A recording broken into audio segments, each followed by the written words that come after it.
this week I get to share a conversation with my oldest friend, Lex Daddio of Daddio's Kitchen, about finding freedom with food. Lex shares about how a technology fluke turned her Instagram into her livelihood, her journey with an eating disorder, and parenting to help your kids have a healthy relationship with food. This episode is full of some childhood love and a lot of vulnerability. And if hearing people talk about eating disorders is triggering for you, I want you to go ahead, skip this episode. You can find another one in our queue to listen to. Everybody's learning. Everybody's growing.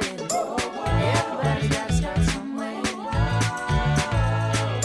How the wise one grows.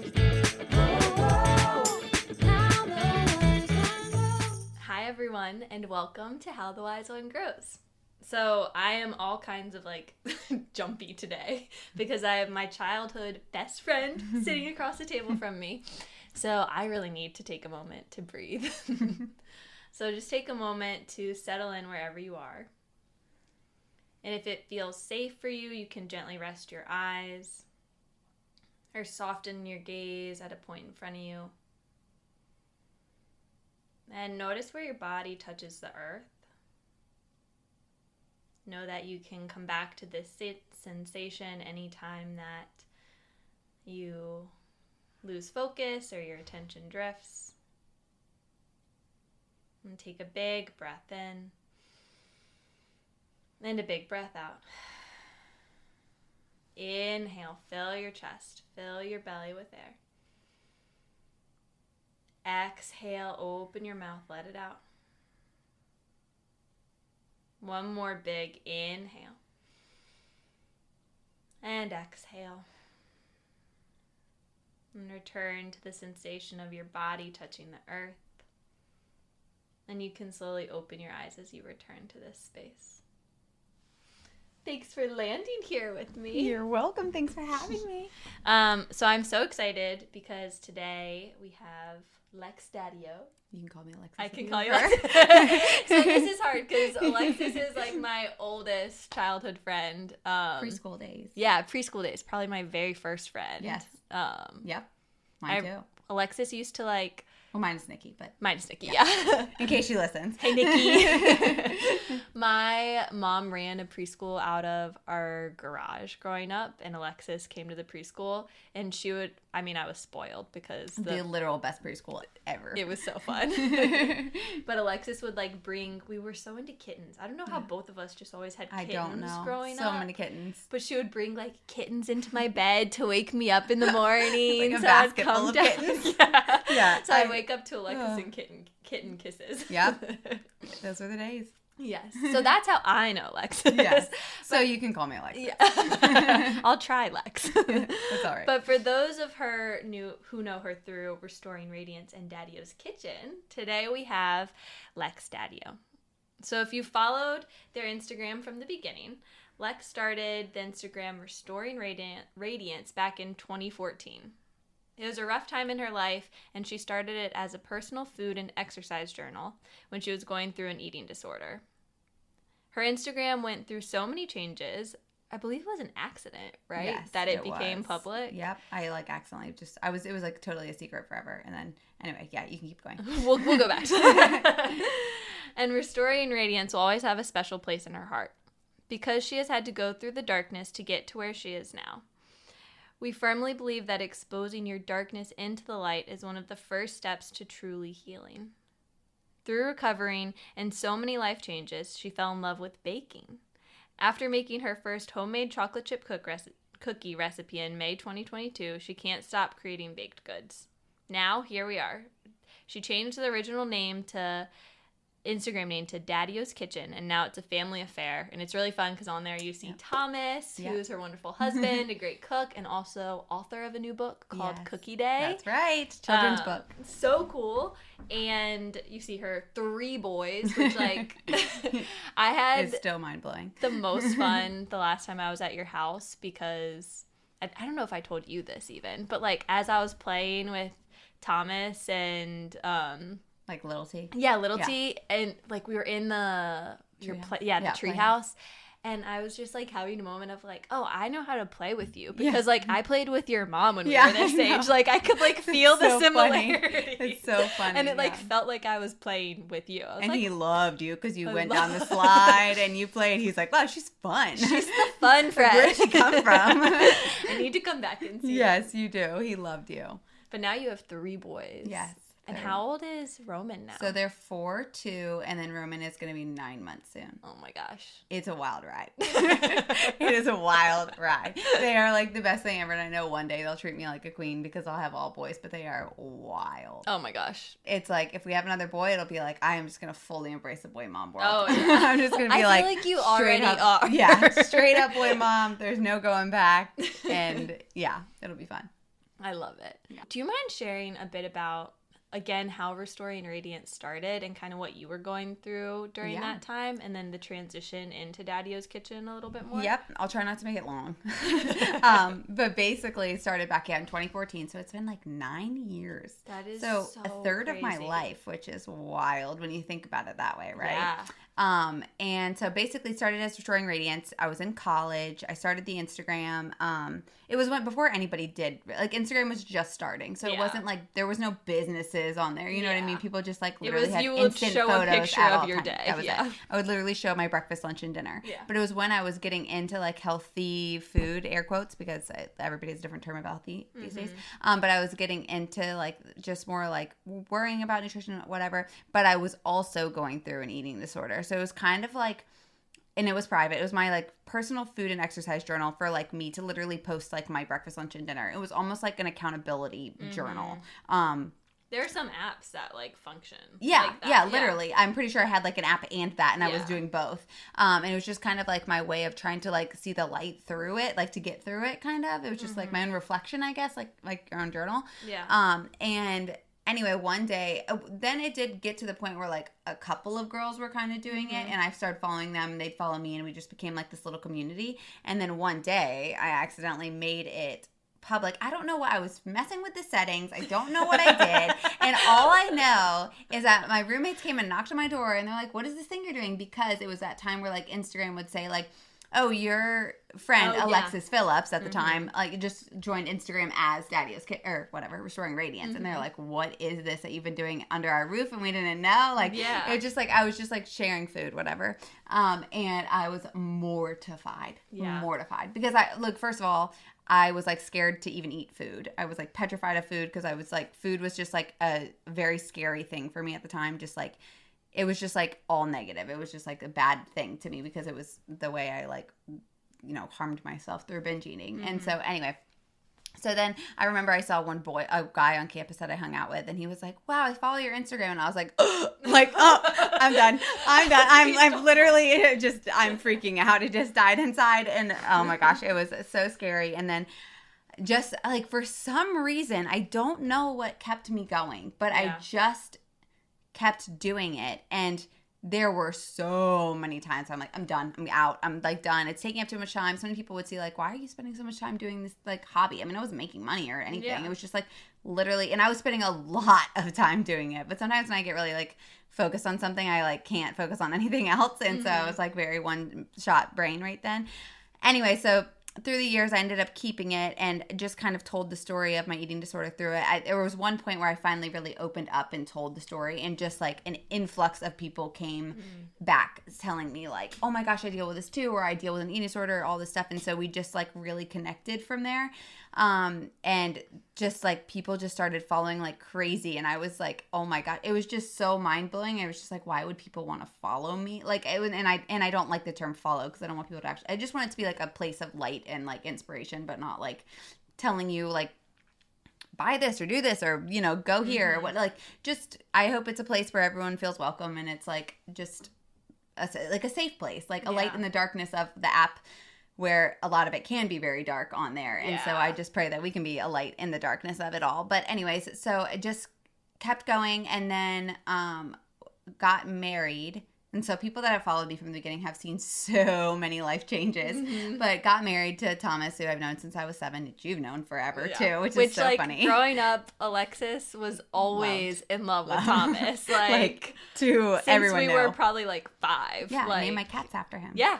Thomas Joseph. And my brother told me, you're not going to love him forever. You need to change them. So I was like, all right. Said, sorry, Will, you were wrong. He was wrong. He was wrong. And I proved him wrong. But I named them my second love, Ben and Jerry. Obviously, ice cream. So it's fine. But I still proved him wrong, and now my son is named Thomas Joseph, so there we go. But anyway, so basically I kept it, and just then I think it was, I actually don't know what year companies started reaching out. I wasn't married yet, so I think it was 2017. I think it was right when I moved back from Nashville. I remember I slept over with you one night, and you had the all pantry these products full of all these products, and you're like, I don't know what I'm doing. I didn't, and I still know I'm not 100% sure. But yeah, that was when companies were like, can we send you this? Can we send you this? Can we send you this? And it was like, oh my gosh, sure. They were just sending me product for free. I'm like, why? I don't know, but sure. We barely get products anymore because we just say no to everything unless it's something we really love, or we just buy it ourselves. It just is so overwhelming, and now they expect so much out of you, and it's unless I really genuinely love the product, I'm not gonna just say yes. So and we just get so many people coming in asking for stuff, but you can also discover some really cool products through it. And just things and stuff and people's businesses, and so we like to support people we can, especially local and stuff when we can. But there's a lot of stuff. But anyways, so I think companies started reaching out around 20, I would say 16, 17 maybe. And then I just remember my first paid post, which I think was $100 or 50, it might have been $50. Either way, it was wild, and it was just people would pay me to share their product. This is so wild. Anyway, long story short, so then that's kind of where we got and how it moved more into sharing food products and working with brands and stuff, because that just kind of grew and whatever. And then Thomas and I got married in 2018, and then so many times I was like, I'm going to quit. And he just kept saying, just stay on. And I'm like, I don't know why. Why do we have this thing? I don't know why. Why are we here? Why are we a part of it? Because honestly, if I didn't have this, I don't know if I would even be on social media. Yeah. Which is a funny thing because I actually I try to stay off more. Yeah. And so it's just funny because your personal account is seldom touched. Yeah, barely. Yeah. I think I posted a photo of the boys on Christmas, and I was like, oh, probably my yearly photo or my quarterly photo. Yeah. But yeah, I probably just wouldn't be on there very much personally. But there are some really cool stuff you can find on, and especially there's some amazing. It's a double-edged sword. Yeah, it's a double-edged sword. Exactly. There's some amazing people out there and really cool things to follow. But anyway, I digress. I'm going all over the place.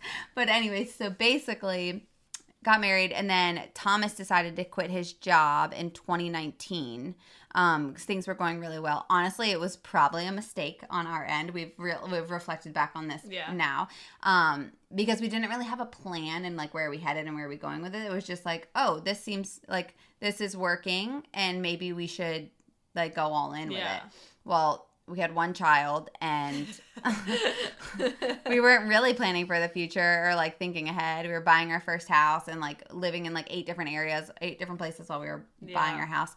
And we quit, and we had big plans to do YouTube and all this stuff, and it just never happened. And honestly, I think if we were to do YouTube ever, it would probably be now. I would love to do YouTube, but just not quite yet. Just because I feel I need a little more consistency and time in our life with the kids. Yeah, and I don't want to add another thing on our plate at the moment. But anyway, so then 2020, I think, is when we changed the name to Daddio's Kitchen, and it was so crazy. It was I had dealt with my eating disorder for so long, and through Instagram, it didn't heal me, but through the time of Instagram, getting me married, just as the years went on, so much healing happened, and still today I feel I'm healing, and not even as much of a relationship with food, but I had stomach problems for a really long time, and a lot of girls do that dealt with eating disorders, and my stomach was still a wreck until honestly last year, and this is the first year of my life where I feel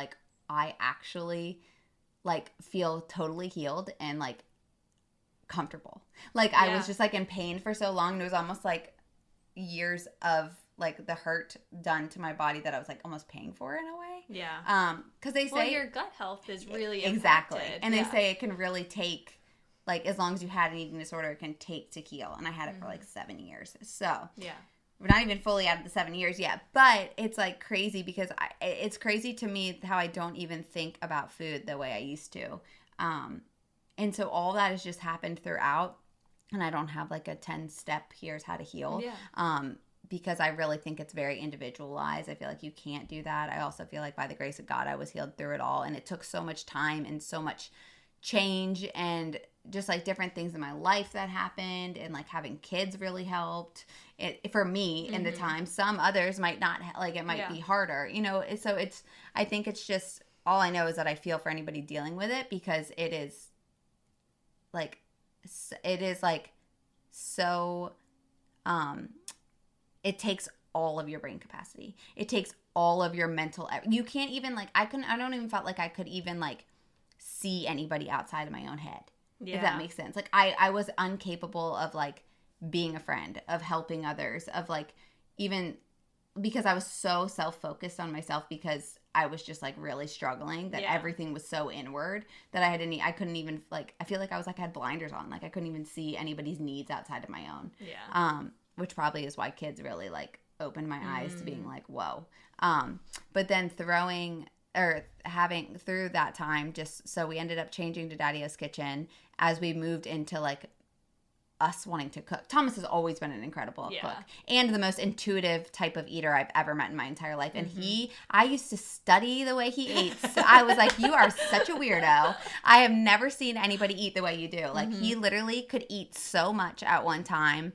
And I would be like, that would be a binge for me.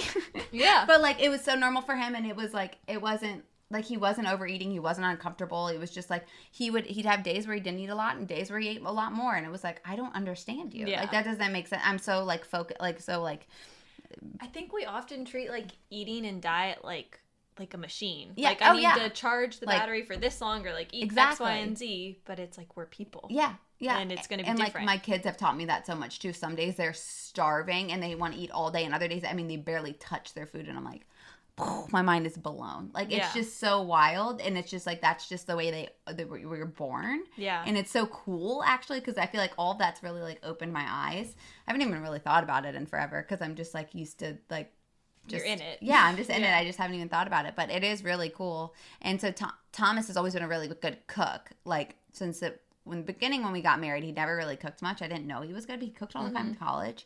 And I tried to cook when we got married, and I'm not very good at it, okay?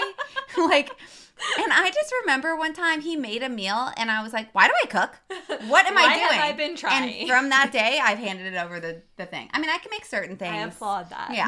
I can make certain things for sure, but I'm really good at baking. Yeah. But he is, when it comes to cooking, I mean, he's just like 1,000 times better. I think it's like different personality types of baking and cooking. Like, Oh, I can't bake for the life of me, but I can. Cook is like experimenting, play. Yes, like, exactly. It's like a creative art. And baking, I guess, is your own creative art, but like with creating recipes and stuff, that's like my own like type of art type thing. But like, I like when it's like I follow a recipe, and Thomas is the exact opposite. Yeah. So cooking and baking, But anyway, so he can cook. He's incredible at it. So then it was like, well, we used to always used to story through all of our meals. Like, we would make these meals, and I would show him making them. Now, we don't have time for that anymore, and there's always children sleeping or screaming in the background usually, or running, which is fine, but it's kind of loud. And so we used to do that. So it was like, people loved watching it. And so we kind of, that like moved us into Daddio's Kitchen. We did decided to change it. And then that's when I fell in love with baking. Actually, I think it was it was right after Noah was born. Noah was born April 2020.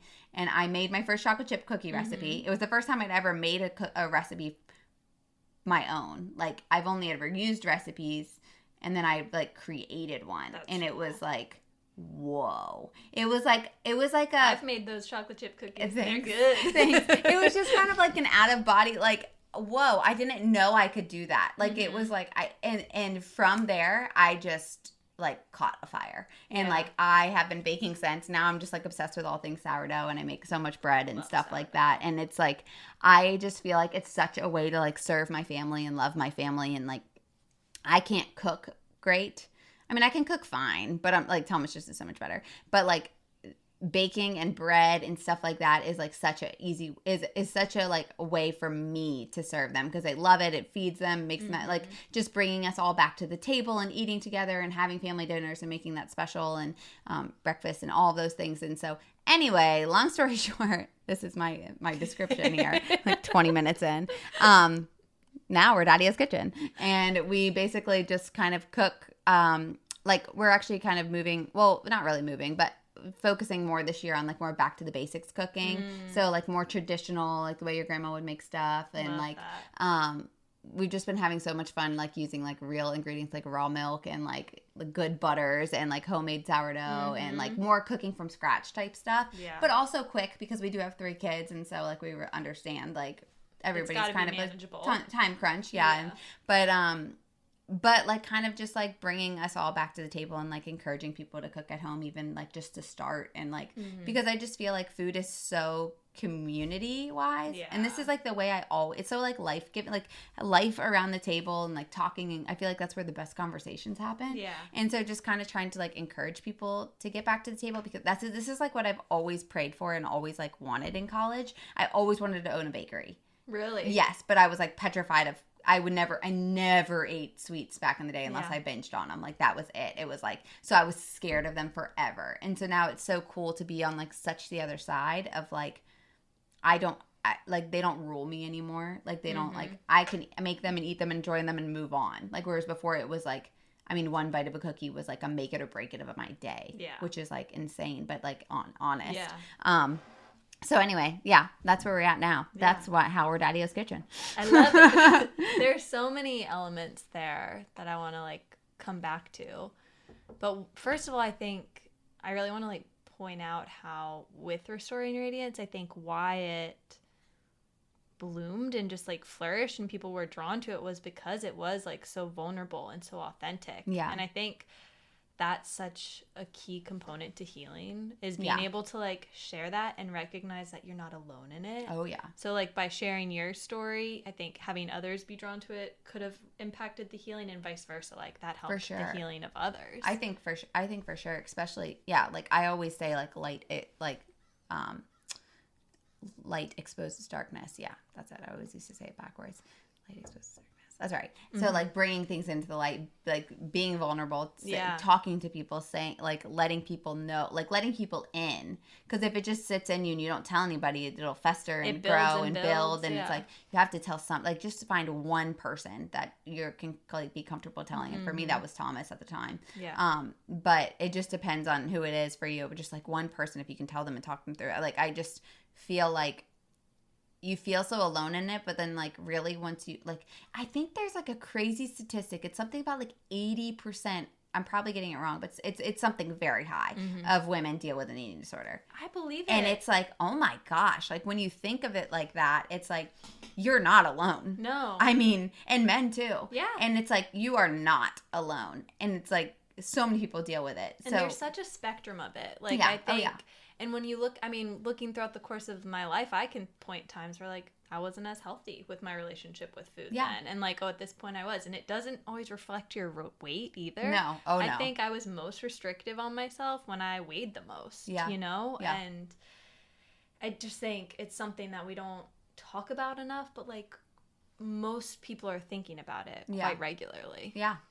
Do you mind sharing what binge eating is, what the binge eating disorder is? Yeah. So essentially, I went from like 2 ends of the spectrum. I went with like, which this was not a term when I was going through it, so I actually didn't know, but orthorexia is also like the obsession with eating healthy, like to a point where it's unhealthy. Yeah. But so binge eating essentially is like, I think there's different ends of the spectrum of it. So basically it's like when you literally stuff yourself to the point of like such discomfort that like I would like eat until like I couldn't move. Like I felt sick. I felt like I was gonna throw up, and I tried multiple times, but I never could get myself to do it. Yeah.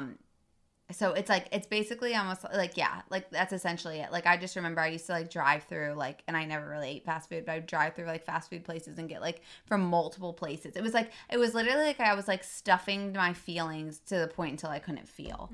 But I was so uncomfortable. I mean, I would just go back to my apartment or my like house with my girlfriends and lock the door and just like watch Netflix for the rest of the night, and then like plan out how I was going to be healthy that week and do a juice cleanse. And it was so unhealthy. So like one extreme to the other. Yeah. And then that probably like because of the unhealthiness and the back and forth, it was the juice cleanses were probably causing me to binge because I was starving after that. And it's like, it doesn't have to be an unhealthy thing, but it was an unhealthy thing for me at the time. Yeah. But I was so obsessed with healthy eating. So then it was like, if I did one thing outside of it, I would binge. Yeah. And so that was like, it was like control on a big level. Oh yeah. And there was like a lot of life stuff going on at the time that like made me feel very out of control and overwhelmed. And so it was like the one thing I could control. Yeah. And so I like went all in. Really controlled it. I went like real all in. Yeah. Yeah. So. And then I have heard you talk about, and you talked about this with Thomas Little, but intuitive eating a lot and that being a part of your healing. What is intuitive eating? Yeah, that's also a great question. So it's funny because when that was kind of part of my healing of like learning what intuitive eating is. And then now at this point, I always like to say like, I feel like at this point we're just like normal eaters. I think intuitive was part of my healing journey, and I'm not like against intuitive eating at all, but it's essentially like getting back to the way that your body was made, more of like eating like a child. Yeah. Like they're so intuitive, like they know when they're hungry, they know when they're full, like they eat when they're hungry and they eat when they stop when they're full. Yeah. Like it's like basically intuitive eating is like getting back to the way your body should eat without like any outside noises or voices telling you how you should eat. Well, on some level, it's like totally letting go of control. It is. Then. Oh, it and is. It's just 100%. letting your body decide. 100%. It's not about the mind at that point. And I actually like studied it because it's actually like a thing. Yeah. But I studied it for a while, and I think that was really like part of my journey. So I had to go from like total restriction and binging and that to obsession to like letting go of everything. I mean, I had to let go of every food rule I ever knew. I had to let go of any like certain type of way to eat. I mean, I had to just like be okay. I had to like be okay with like eating cookie anytime to getting to the point now where it's like I know, like I just know the way my body functions. Like I know what makes me feel good when I eat. I know what like maybe doesn't feel as good as on my stomach. And instead of now being like listening to the outside telling me like, well, you shouldn't eat that, you should eat this, you shouldn't eat that, you should eat, it's more of like, well, I want to eat this because that's going to make me feel good and give me enough energy to keep going for the day with my kids. Yeah. Whereas like, well, if I'm going to eat that, I might save it for later just because like it'll probably make me kind of tired. Yeah. Like, you know, like a big piece of chocolate cake at like 2 p.m. like might make me kind of tired for the rest of the day, but maybe I'll have like a little bit after dinner and then I'll like go to sleep. Yeah. You know, it's like, it's just kind of like, I've gone from like intuitive where it's like you have to just like let go of everything and be like, I can have a cookie right now. It's okay. I can have it no matter how it makes me feel. Yeah. Because I need to understand that it's not restricted. Yeah. And then now it's kind of like I'm at the point where it's like, okay, yeah, that's fine. And that was part of the journey. But now it's just kind of like, well, I don't really want that right now. Yeah. You know what I mean? Whereas before I almost like had to let myself have it. Yeah. Because I needed to know I could have it. Yeah. That makes a lot of sense. Yeah, it's weird, but. And I think like that, like a lot of people tend to think with intuitive eating, like, oh, then I'll just eat like cookies and cake all the time. Yeah. And maybe what I'm hearing you say too is like, maybe at first that's true, but then over time you'll start to know what feels good. Yeah. And then your body will start to crave what feels good, not just in the short term, but in the long term to get you to do what you need and move through it. And I think that's like a lot of people's like the hindering of the thought of intuitive eating because they're like, oh my gosh, I will just eat cookies and cake all day. And some people do, and that's no judgment zone. But like, you most likely won't for long. Yeah. Like nobody's going to feel good eating cake all day. Yeah. You know what I mean? But I think what the middle ground of intuitive eating does is like between having the disorder, like then I had no idea how I felt when I felt. I didn't know when I felt hungry. I didn't know when I felt full. I didn't know. Yeah. I was so out of tune with the way I felt. I had no idea. Because eating wasn't even about that. No, and I didn't even know what felt good. I just followed a certain pattern of like what I should eat, so to say. And lived on literal like I was vegan for a time and I lived on like nuts and seeds and vegetables and now I barely eat nuts and seeds. And, I've just eat so much more now than I've ever eaten and feel the best I've ever felt. Yeah. It's crazy. It's mind blowing. It's like, I feel like I was so depleted of nutrients back then. I literally had no energy, no nothing. There was even a point where they told me that my iron and my stuff was so low that I would never have children if I stayed the way I was. Wow. I lost my period for years. I was literally so depleted. Yeah.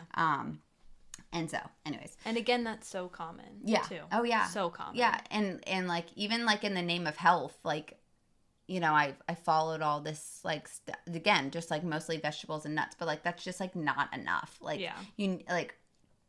I don't know. There's just so many things that I've added in recently that have made me feel so much better. Just like between raw milk and like I always did nut milk forever, and that's totally fine. Some people are great on nut milk, but like changing to raw milk has made me feel like 1,000 times better. I used to get such bad stomach. I have had no stomach aches for like almost like a year, and I like have been going to every doctor and like naturopaths everywhere. It was like I was constantly searching for like what was going to fix me, and then like changing the way I ate. And like adding more in and more carbs and more protein and more actually less veggies and more fruit has like made me feel 100 times better. It's crazy. I don't know how to explain it, but it's wild. And I think like bodies change over time and the needs our bodies have evolve over time. Oh, yeah. And I think that like listening to what pain is present. Yeah. That sometimes we're just so used to, oh, my stomach always hurts. That's how I lived forever. Yeah. And Thomas was like, this is, like, I can't deal with you like this. Yeah, like, He's it's like, not okay. You've got to, like, something, like, this is not normal. You need to understand, like, you got to do something. Yeah. He's like, we can't live like this. And I'm like, I know, but, like, it's just the only way I know. Yeah. It was, like, the only way I knew for so long. I'm proud of you for being, like, so brave to, like, completely throw away that rule book, because I think like I don't even remember what I used to know. Hold on to that, you know. Yeah. Like people are so tightly wound upon like I have to have like this smoothie every morning and then like this for lunch, and if I don't, like it's not okay. Yeah. I think the whole journey, I guess, if anything, goes to show with all of it is I've had to let go of so much stuff. I almost feel like I've been like in a ball. And I've, like, slowly, like, almost like a yarn ball. And, like, over the years, like, the yarn has slowly loosened and it's, like, becoming really soft. And, like, I was so rigid and so focused and so tight. Thomas always told me, like, you need to chill out. He's like, you're, like, wound up. Like, you need to chill out. But he's also, like, the most relaxed. Nothing bothers him anytime. And it's, like, but I don't know how to be like you. I can't do like, that. I don't know how to be that chill, but like I want what you have. Yeah. You know, he just had always had such a peace over him and such just like a calm, and it was just like I don't know how to be like you, but I kind of want to be like you, but like I want to be my own person. You're crazy. Yeah, but you're also kind of weird. No, but I love him. But but he's definitely been a big part of the journey of everything. Just like. And honestly, having kids every child has humbled me in a whole different level because I've just had to let go of more and more and more. You know, with T, it was like we were gonna do this a certain way and we're gonna do this a certain way, and then you had Noah, and it's like, okay, well, I don't actually have time to do that with you right now, but like, so I'm gonna have to let you do something else because you know. And then it's like then with Roman, it's like, oh gosh, you know what? They're kids. Just let them play outside. It's fine. Yeah, just they'll like be fine. let them free range outside. They'll be fine. Go play with sticks. Go dig in the dirt. Like I don't care. Yeah. It's fine. Like that's what kids are for. They're supposed to play. It's childhood. Sorry. And so it's like, you know what? It's just like all of those things. Like that's kind of like where I've come from. It's like from being so rigid to, and I still get stressed out and whatever. You're a person. I'm a person, and I get overwhelmed, and they drive me crazy, but I love them so much. But it's like all of that has, I almost feel like, been part of the healing journey. Yeah. Of the food too. Of everything. It's like, I feel like I can breathe again, kind of. I feel like for so long it was like I was always holding my breath. Like I couldn't ever get a deep breath. And like now it's like I feel like I can like kind of breathe. Yeah. Well, I could definitely breathe, but you know what I mean? Yeah, it feels lighter. It's not that weight on your chest anymore. Yeah. It's wild. Yeah. When you first started opening up and letting yourself kind of eat outside of that rule book, did emotions like shame and guilt and like challenging emotions come up? And how did you deal with them? How did you get past that and continue? That's a good question. Probably not gracefully. I'm sure. Just real. Yeah. I don't know. now I'm not like a super reflective person. Mm-hmm. So I don't always think about stuff when I'm in it till I'm way out of it. And so I've been becoming more reflective as having the boys so little and being like, whoa, like time really goes so fast. And so like focus, like I've become more reflective. But so in that time, I definitely like eating those foods were like not okay to me. Like sugar was like the devil back in the day for me, like truly. And so like having to break that, I mean, it was a struggle. And it kind of just went from like seasons of like binging more to like binging less, and then kind of like less, and then kind of like, well, it's only been one time in like 4 months, or it's only been 2 times in 6 months, or like it started like spacing out a lot more. But it was a slow healing. Like I feel like when people are going through it, they just want to be fixed so quickly, and nothing is fixed quickly ever. And it is painful and it's very hard, but I think having people that you can like talk to and have in your corner is like really important. And again, like bringing light to darkness. But I mean, you go through, I think, a lot of shame and guilt because you have just like this picture in your brain of like how you should eat. Whether it's right or wrong, it doesn't matter. But it's like, then you like try to let go of those rules, and it's like, well, I can't.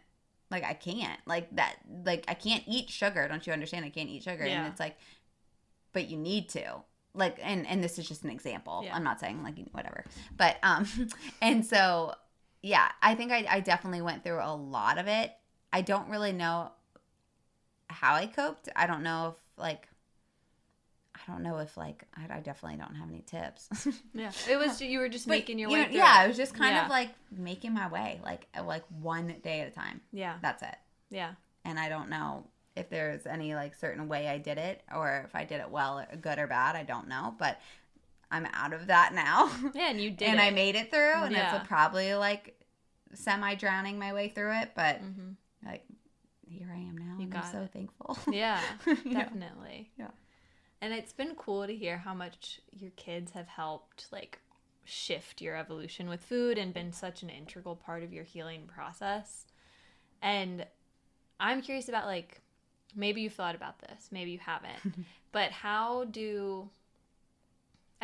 is it a conscious thing when like you approach food with your kids, like to pass on like different relationships with food for them so they can have, you know, not a similar experience, can feel more positive associations versus restrictive associations with food, because a lot of it can come from like our upbringing too. A lot of mine did 100%. And I look back now and realize my mom was just trying to do her best. Like I see now what she was doing, but the way we grew up like was very, very, very restrictive. And so you would come over and we would eat a pint of chocolate ice cream. And I would usually go home and probably throw up, because most of the time I would eat so much ice cream. My mom would be like, you always come home green and throw up. And I'm like, yeah, that's because I don't ever get sugar.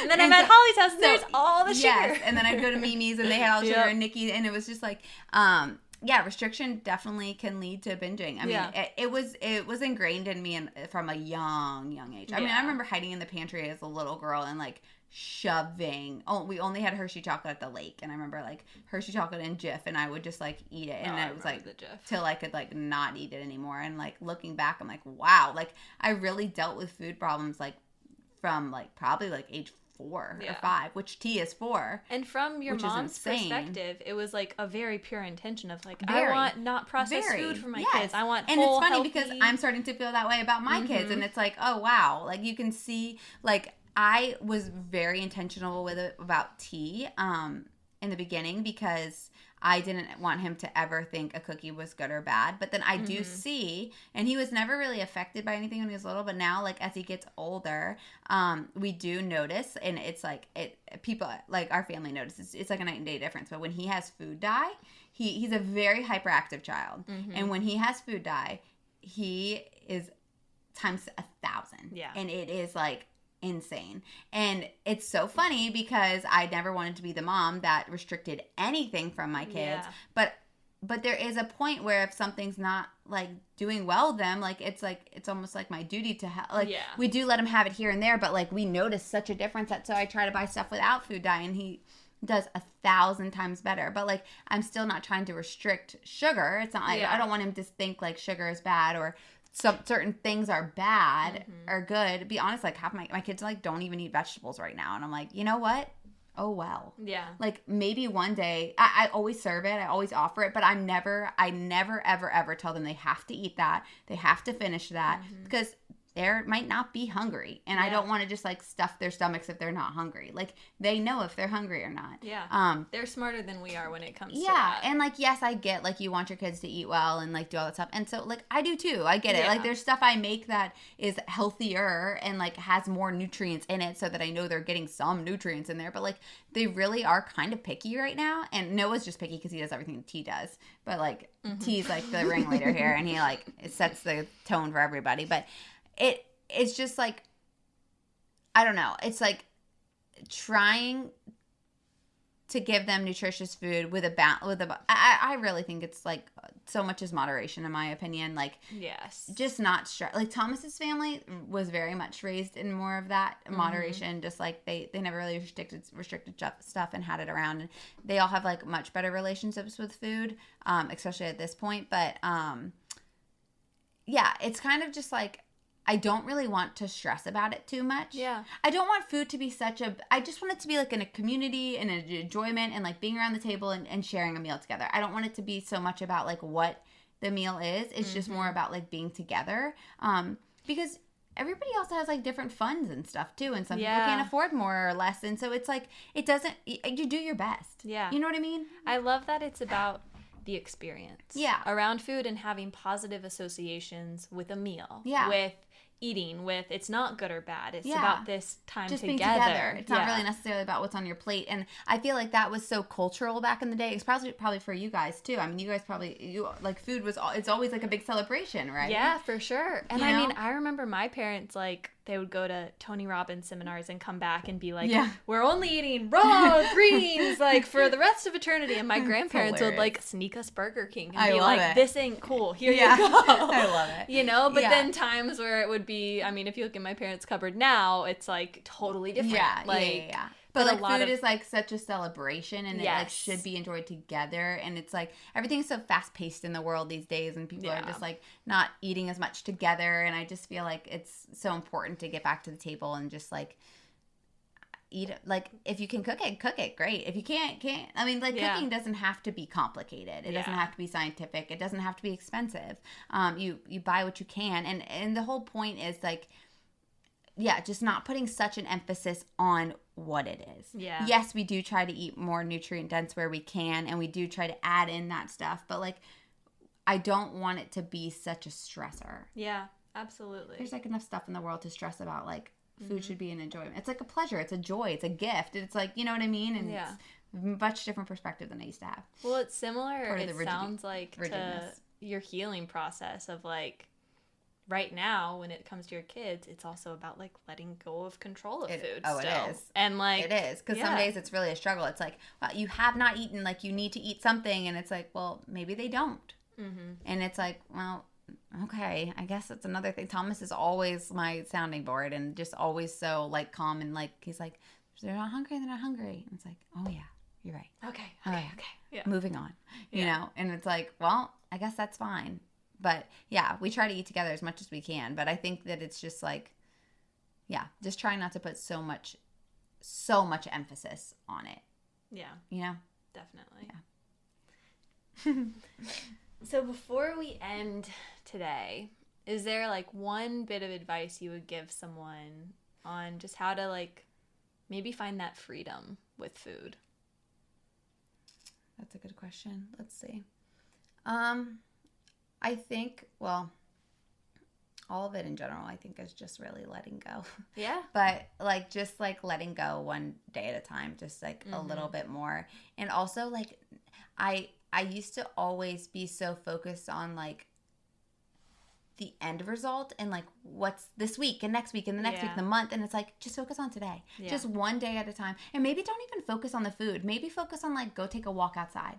Like, that was, like, a lot of the things I had to do instead of, I forgot about this. Instead of, like, focusing on how do I fix my relationships with food, focus on something else. Go grow a garden. Go grow flowers. Go walk outside. Go grow one pot of herbs. You know what I mean? Remind yourself Stop of thinking everything of else. food. Yeah. And just and that's incredibly hard because when you're in that, you're like constantly. It's easier said than done to do that. But just like instead of taking it in such a broad spectrum, like just take it one day at a time. And what is one thing you can do today that'll take your mind off of it and like focus on something else? Because I think the more you do that, you'll realize the more brain space is taken off of that and onto other things. Does that make sense? Yeah, definitely. Okay. When we stop like fixating our focus and we can see the whole life around look us. Up, look around. Yeah. You know what I mean? Yeah. It's crazy. Yeah. One day at a time. Yeah. Well, how can people support you and your work? I know that Thomas just wrote a book. Yes.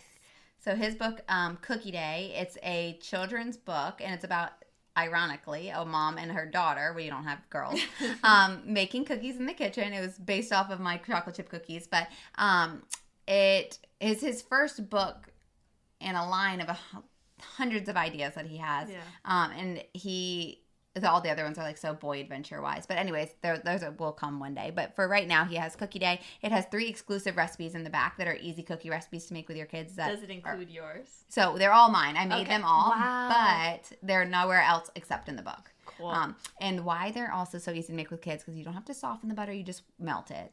You don't they're very foul proof. It's very easy. Like instead, it's like you can't mess up. They'll be good no matter what. Your kids will love them no matter what. There's like 3 different recipes. So that's on Amazon with hardcover and soft cover. And then we have Instagram, Daddio's Kitchen. We are on TikTok. That face is priceless. I say that we just put our recipes on there, and we don't talk to anybody on TikTok. Sorry. I don't. Yeah. Anyway, TikTok is such a funny place to me. Anyways, not going against TikTok, just saying. Our recipes are on there. So we are on TikTok and Instagram. We do have a website, daddioskitchen.com, has all of our recipes, and all of our everything. And that is a great place to go to when you're cooking. I use it. Thank you. Lots of baked goods, lots of sourdough, lots of tons of dinner recipes. That's like our bread and butter. It's dinner recipes. So yeah, I think those are the only places. Yay. Well, thank you so much for coming over and playing with me as adults today. I know. So fun. Thank you for having me. Of course. Thank you so much for taking the time to listen to How the Wise One Grows today. If this podcast has been impactful in your life, can you support it by following and subscribing to this podcast on your favorite streaming platform? This will make sure you never miss an episode. All you have to do is go to the show page for How the Wise One Grows and hit the plus or the follow button in the top right-hand corner. While you're there, go ahead and leave a review, preferably a 5-star review, and share an episode with someone you love in your life. And if you want to support even further, you can join the How the Wise One Grows Dream Team and become a part of a group of magical people who support this podcast every month. And you'll even get a special shout out in an upcoming episode. Until the next time, let's keep taking it one breath at a time.